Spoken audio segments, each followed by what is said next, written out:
ಇವತ್ತಿನ ರೆಸಿಪಿನಲ್ಲಿ ಶಾವಿಗೆನ ಉಪಯೋಗಿಸ್ಕೊಂಡು ಒಂದು ಬ್ರೇಕ್ಫಾಸ್ಟ್ ಮಾಡೋದು ನೋಡೋಣ. ಕ್ವಿಕ್ಕಾಗಿ ಮಾಡ್ಬೋದು ಅಂತ ಒಂದು ಮಾರ್ನಿಂಗ್ ಬ್ರೇಕ್ಫಾಸ್ಟ್. ನಾನಲ್ಲಿ ಒಂದು ಪಾತ್ರೆ ಬಿಸಿ ಇಟ್ಕೊಂಡಿದ್ದೀನಿ. ಇದಕ್ಕೆ ಒಂದು ಸ್ಪೂನಷ್ಟು ಎಣ್ಣೆ ಹಾಕ್ಕೊಂಡಿದ್ದೀನಿ. ಎಣ್ಣೆ ಹಾಕ್ಕೊಂಡು ಒಂದು ಅರ್ಧ ಕಪ್ ಆಗುವಷ್ಟು ಶಾವಿಗೆನ ಹಾಕ್ಕೊಂಡು ಚೆನ್ನಾಗಿ ಕೆಂಪಗಾಗೋವರೆಗೂ ಹುರ್ಕೊಳ್ಳೋಣ. ಜೊತೆಗೇ ನಾನಲ್ಲಿ ಒಂದು 4 ರಿಂದ 5 ಟೇಬಲ್ ಸ್ಪೂನ್ ಆಗುವಷ್ಟು ರವೆಯನ್ನು ಹಾಕ್ಕೊಳ್ತಾ ಇದ್ದೀನಿ. ಸಣ್ಣ ರವೆ ಅಂತಲೇ ಹೇಳ್ತೀವಿ. ರವೆಯನ್ನು ಕೂಡ ಹಾಕ್ಕೊಳ್ತಾ ಇದ್ದೀನಿ. ಸಣ್ಣ ರವೆ, ಚಿರೋಟಿ ರವೆ ಅಂತ ಹೇಳ್ತೀವಲ್ಲ, ಆ ರವೆನ ಬಳಸ್ತಾ ಇದ್ದೀನಿ. ಇದನ್ನು ಕೂಡ ಶಾವಿಗೆ ಜೊತೆಗೆ ಚೆನ್ನಾಗಿ 1.5 ನಿಮಿಷ ಚೆನ್ನಾಗಿ ಹುರ್ಕೊಳ್ಳಿ.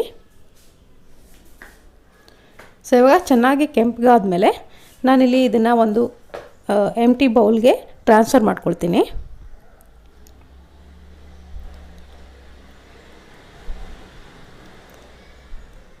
ಸೊ ಇವಾಗ ಚೆನ್ನಾಗಿ ಹುರಿದಾಗಿದೆ. ಇದಕ್ಕೆ ನಾನಲ್ಲಿ 1 ಕಪ್ ಆಗುವಷ್ಟು ಮೊಸರನ್ನು ಹಾಕ್ಕೊಳ್ತಾ ಇದ್ದೀನಿ.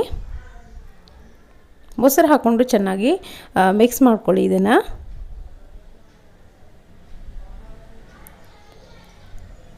ಮಿಕ್ಸ್ ಮಾಡಿಕೊಂಡು ಇದನ್ನು ಒಂದು 10 ರಿಂದ 15 ನಿಮಿಷ ನೆನೆಯಕ್ಕೆ ಬಿಡೋಣ, ಮುಚ್ಚಳ ಮುಚ್ಚಿ. ಸೊ ಇವಾಗ ಒಂದು 10 ನಿಮಿಷ ನಾನಿಲ್ಲಿ ನೆನೆಸೋಕ್ಕಿಟ್ಟಿದ್ದೀನಿ. ಚೆನ್ನಾಗಿ ನೆಂದಿದೆ. ಈ ಮೊಸರನ್ನು ಈ ರವೆ ಹಾಗೆ ಶಾವಿಗೆ ಅಬ್ಸರ್ವ್ ಮಾಡ್ಕೊಂಡಿದೆ, ಚೆನ್ನಾಗಿ ನೆಂದಿದೆ. ಸೊ ಇವಾಗ ಒಂದು ಸರಿ ಸ್ಪೂನಿಂದ ಮಿಕ್ಸ್ ಮಾಡ್ಕೊಳ್ಳಿ. ಸೊ ನಿಮಗೆ ಜಾಸ್ತಿ ಗಟ್ಟಿ ಅಂತ ಅನಿಸಿದ್ರೆ ಸ್ವಲ್ಪ ನೀರನ್ನು ಸೇರಿಸ್ಕೊಳ್ಬೋದು. ಇವಾಗ ಇದಕ್ಕೆ ಸಣ್ಣದಾಗಿ ಕಟ್ ಮಾಡಿರುವಂಥ 1 ಈರುಳ್ಳಿನ ಹಾಕ್ಕೊಳ್ತಾ ಇದ್ದೀನಿ. ಹಾಗೆ ಹಸಿಮೆಣಸಿನ್ಕಾಯಿ 1 ಸಣ್ಣದಾಗಿ ಕಟ್ ಮಾಡಿಕೊಂಡು ಹಾಕ್ಕೊಳ್ತಾ ಇದ್ದೀನಿ. ಕ್ಯಾಬೇಜ್ ಕೂಡ ಅಷ್ಟೇ ಸಣ್ಣದಾಗಿ ತೆಳುವಾಗಿ ಕಟ್ ಮಾಡ್ಕೊಂಡು ಹಾಕ್ಕೊಳ್ಳಿ. ಹಾಗೆ ಕ್ಯಾರೆಟ್ ಕೂಡ ತುರ್ಕೊಂಡು ಹಾಕ್ಕೊಳ್ತಾ ಇದ್ದೀನಿ. ನೀವು ಯಾವುದೇ ವೆಜಿಟೇಬಲ್ಸ್ ಬಳಸಿದ್ರು ಸಣ್ಣದಾಗಿ ಕಟ್ ಮಾಡಿಕೊಂಡು ಹಾಕ್ಕೊಳ್ಳಿ. ಹಾಗೆ ಸ್ವಲ್ಪ ಕೊತ್ತಂಬರಿ ಸೊಪ್ಪು ಕೂಡ ಹಾಕ್ಕೊಳ್ತಾ ಇದ್ದೀನಿ. ಒಂದು ಅರ್ಧ ಟೀ ಸ್ಪೂನಷ್ಟು ಬಿಳಿ ಎಳ್ಳು ಹಾಗೆ ಜೀರಿಗೆ, ಸ್ವಲ್ಪ ಈ ಆರಿಗೇನೋ ಹಾಕ್ಕೊಳ್ತಾ ಇದ್ದೀನಿ, ಒಂದು ಅರ್ಧ ಟೀ ಸ್ಪೂನಷ್ಟು. ಹಾಗೆ ಇಲ್ಲಿ ಚಿಲ್ಲಿ ಫ್ಲೇಕ್ಸ್ ಕೂಡ ಹಾಕ್ಕೊಳ್ತಾ ಇದ್ದೀನಿ. ಆಪ್ಷನಲ್ಲು ಇದ್ದರೆ ಹಾಕ್ಕೊಳ್ಳಿ. ಹಾಗೆ ರುಚಿಗೆ ಎಷ್ಟು ಬೇಕಷ್ಟು ನೋಡಿಕೊಂಡು ಉಪ್ಪನ್ನು ಹಾಕ್ಕೊಂಡು ಇದನ್ನು ಕ್ಲೀನಾಗಿ ಮಿಕ್ಸ್ ಮಾಡ್ಕೊಳ್ಳಿ.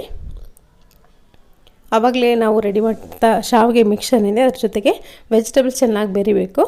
ಇವಾಗ ಕ್ಲೀನಾಗಿ ಮಿಕ್ಸ್ ಮಾಡ್ಕೊಂಡು ಆಗಿದೆ. ಇವಾಗ ಇದಕ್ಕೆ ನಾನಲ್ಲಿ ಒಂದು 4 ರಿಂದ 5 ಟೇಬಲ್ ಸ್ಪೂನ್ ಆಗೋಷ್ಟು ಅಕ್ಕಿ ಹಿಟ್ಟನ್ನು ಸೇರಿಸ್ಕೊಳ್ತಾ ಇದ್ದೀನಿ. ಅಂದರೆ ಒಂದು 1/4 ಕಪ್ ಅಂತ ಹೇಳ್ಬೋದು. ಅಕ್ಕಿ ಹಿಟ್ಟನ್ನು ಸೇರಿಸ್ಕೊಂಡು ಚೆನ್ನಾಗಿ ಮಿಕ್ಸ್ ಮಾಡ್ಕೊಳ್ಳಿ. ಮಿಕ್ಸರ್ ಗಟ್ಟಿ ಅಂತ ಅನಿಸಿದ್ರೆ ಸ್ವಲ್ಪ ನೀರನ್ನು ಹಾಕ್ಕೊಂಡು ಮಿಕ್ಸ್ ಮಾಡ್ಕೊಳ್ಳಿ. ಒಂದು ಅರ್ಧ ಟೀ ಸ್ಪೂನಷ್ಟು ಬೇಕಿಂಗ್ ಸೋಡಾ ಹಾಕ್ಕೊಂಡಿದ್ದೀನಿ ಇಲ್ಲಿ. ಇದನ್ನು ಕೂಡ ಚೆನ್ನಾಗಿ ಮಿಕ್ಸ್ ಮಾಡ್ಕೊಳ್ಳಿ. ಸೊ ಇವಾಗ ಬ್ಯಾಟರ್ ರೆಡಿ ಆಗಿದೆ. ನಾನಲ್ಲಿ ತವೆ ಕೂಡ ಕಾಯಕ್ಕಿಟ್ಟಿದ್ದೀನಿ. ಸ್ವಲ್ಪ ಎಣ್ಣೆನ ಹಾಕ್ಕೊಂಡು ಗ್ರೀಸ್ ಮಾಡ್ಕೊಳ್ಳಿ ತವೆಗೆ.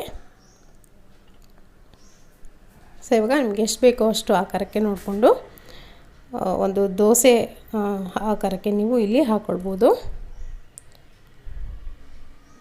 ಸೊ ಈ ಥರ ಕೈಯಿಂದನೇ ಸ್ಪ್ರೆಡ್ ಮಾಡ್ಕೊಳ್ಳಿ. ಎಷ್ಟಾಗುತ್ತೋ ಅಷ್ಟು ಸ್ಪ್ರೆಡ್ ಮಾಡಿಕೊಂಡ್ರೆ ಆಯಿತು.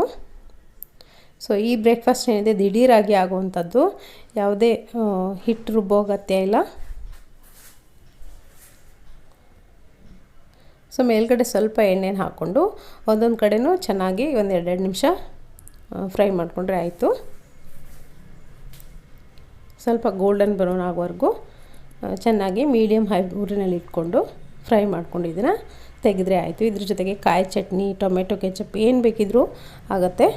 ಸೊ ನಾನಿಲ್ಲಿ ತೆಗಿತಾ ಇದ್ದೀನಿ. ನಾನಿಲ್ಲಿ ಟೊಮೆಟೊ ಕೆಚಪ್ ಜೊತೆ ಸರ್ವ್ ಮಾಡ್ಕೊಳ್ತಾ ಇದ್ದೀನಿ. ತುಂಬಾ ಟೇಸ್ಟಿಯಾಗಿರುವಂಥ ಬ್ರೇಕ್ಫಾಸ್ಟ್ ರೆಡಿಯಾಗಿದೆ. ಖಂಡಿತ ಇದು ನಿಮಗೆ ಇಷ್ಟ ಆಗಿದೆ ಅಂದ್ಕೊಳ್ತೀನಿ. ಇಷ್ಟ ಆಗಿದ್ರೆ ಒಂದು ಲೈಕ್ ಒತ್ತೋದನ್ನು ಮರಿಬೇಡಿ. Thank you.